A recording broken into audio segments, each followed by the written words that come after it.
3. Baiklah, Assalamualaikum warahmatullahi wabarakatuh.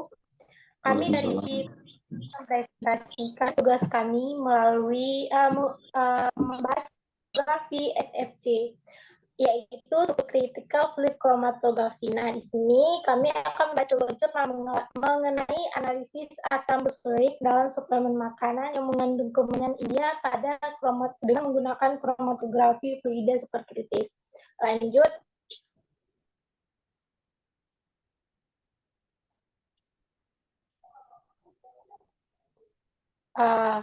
Baiklah, jadi si asam bosulik itu merupakan kelas triterpen di mana konstituen bioaktifnya itu terdapat dalam kemenyan, dan dia juga merupakan bagian dari obat herbal. Jadi resin bubuk dari Boswellia serrata, India olibanum atau nama lainnya itu dia merupakan ekstrak yang ditemukan sebagai bahan aktif dalam banyak suplemen makanan yang digunakan. Jadi resin bubuknya itu di mana dapat melawan osteoartritis dan penyakit radang. Lanjut.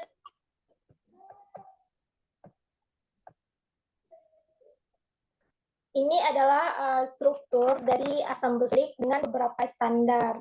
Nah, untuk yang pertama itu adalah 3 asetil asam boswellat, dan yang nomor 6 itu adalah asam boswellat. Sedangkan yang sebelahnya nomor 2 dan nomor 6 itu adalah asam 3 asetil boswellat, dan yang nomor 6 itu adalah asam boswellat. Lanjut.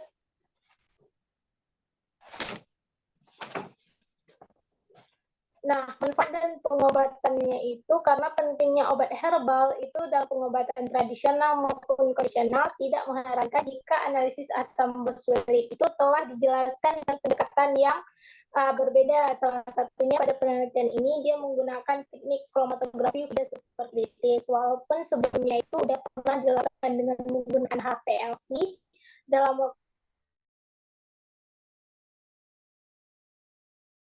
SFC atau kromatografi fluida superkritis. Lanjut.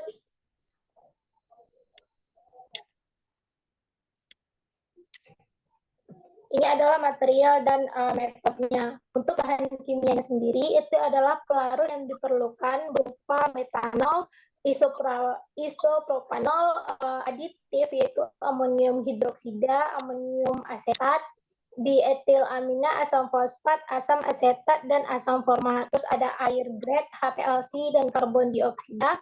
Terus ada 6 senyawa sebelumnya yang berdasarkan struktur dari senyawa 3 asetil 11 ketobosulik sampai dengan asam bosulat. Sedangkan sampel persiapan sampelnya itu adalah 6 suplemen makanannya itu dengan jenis sampel itu nanti diklaim, kemudian masing-masing 5 kapsulnya itu dicampur, terus ada alkohol 100 mg-nya itu kemudian diekstraksi dengan 3 kali lipat 3 ml metanol dengan sedimentasi selama 10 menit suhu sekitar, kemudian ada benelin sonarex, kemudian larutannya itu disentrifugasi dan terakhir nanti dengan ekstraksi pelarut. Dan sebelumnya itu analisa sampelnya itu disaring dengan membran. Lanjut.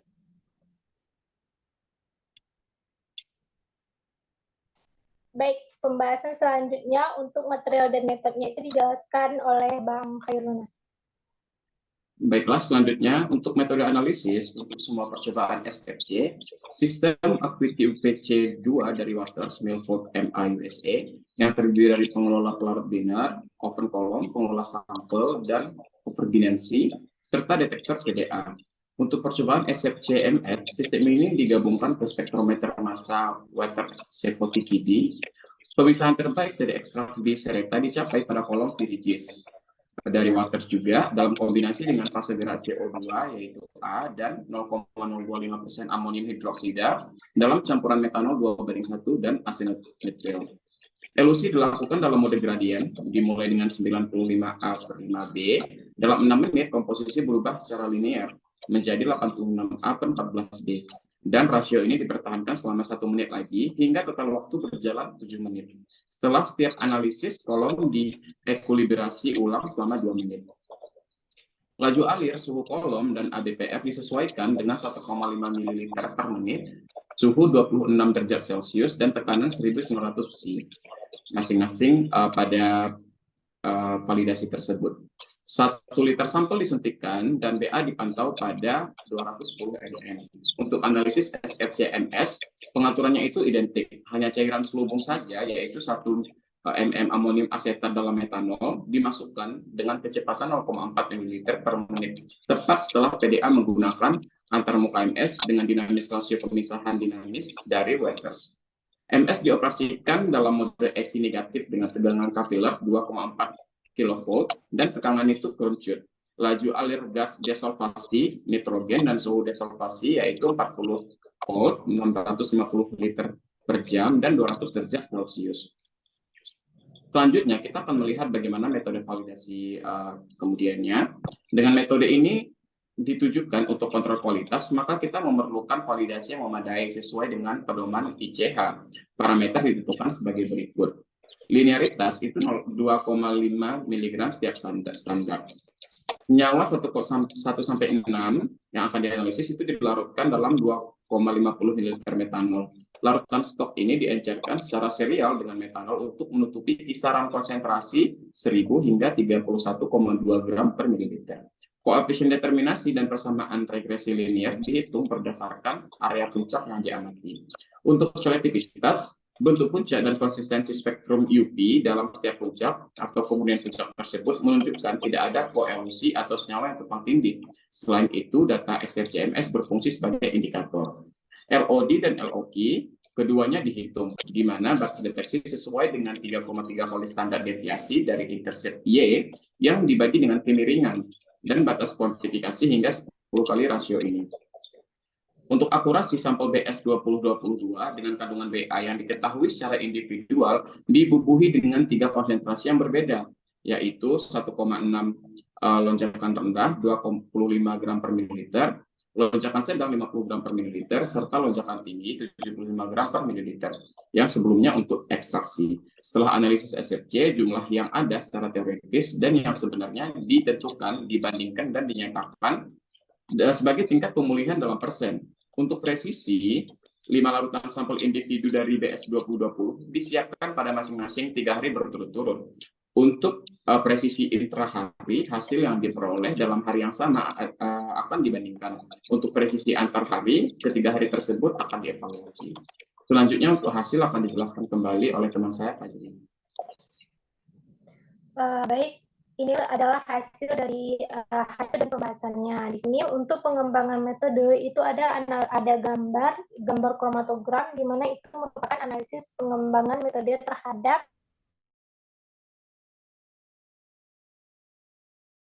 sudah kita lihat dari struktur pada tahap pendahuluan.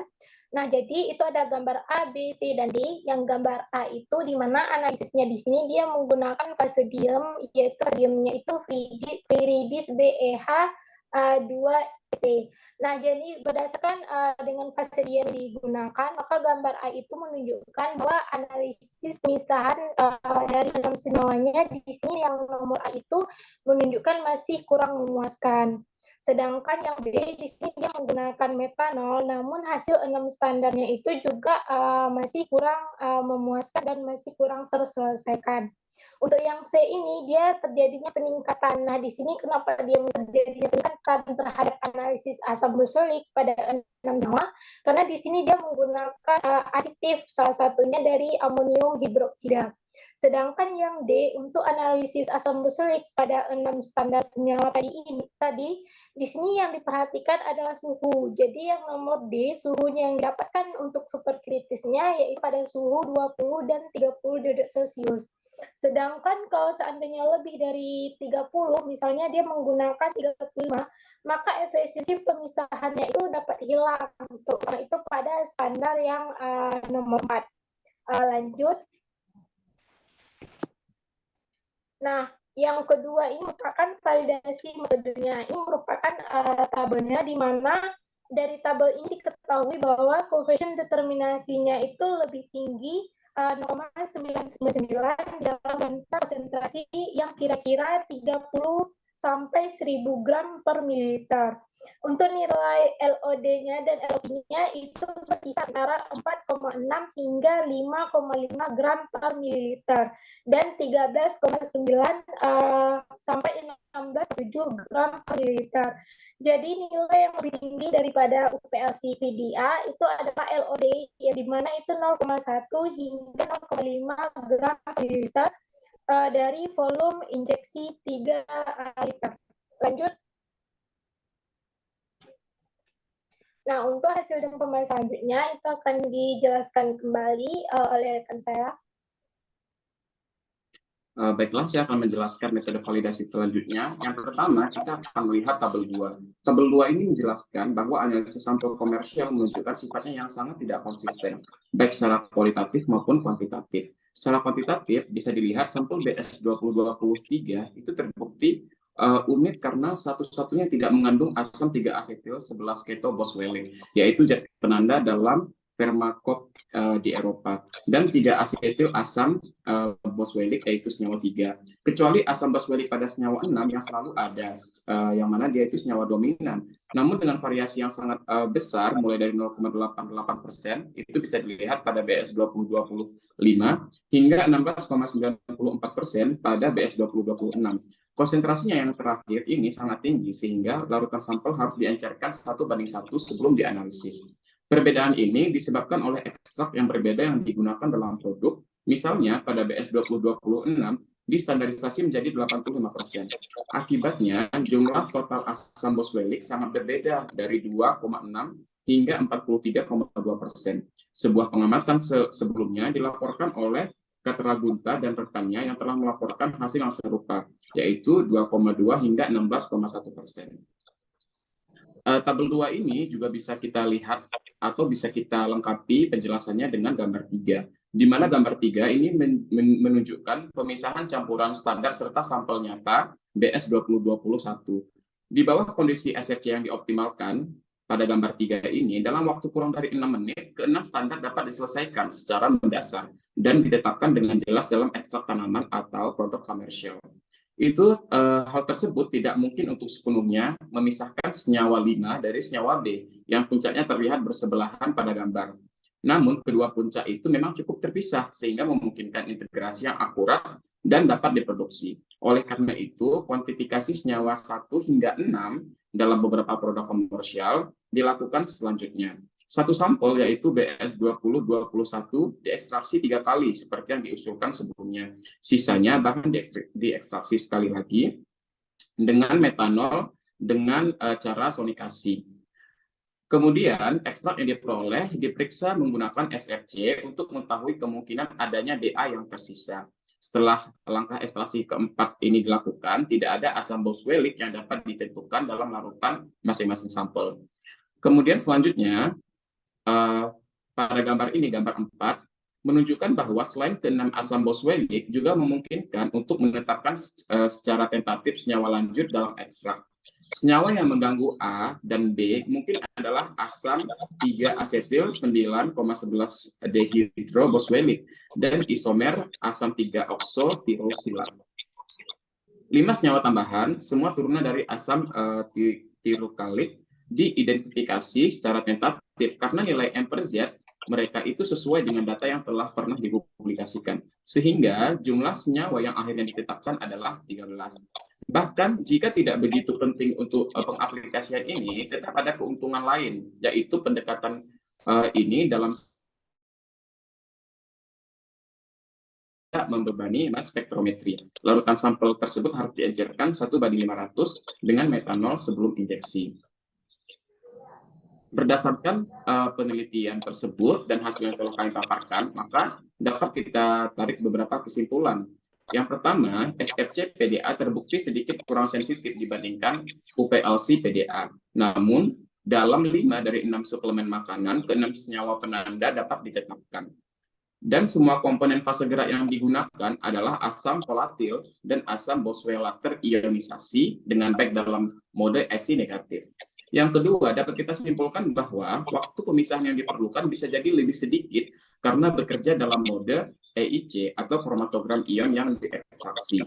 Tidak memerlukan kromatogram lengkap pemisahan senyawa lagi selama mereka berbeda dalam nilai M per Z-nya.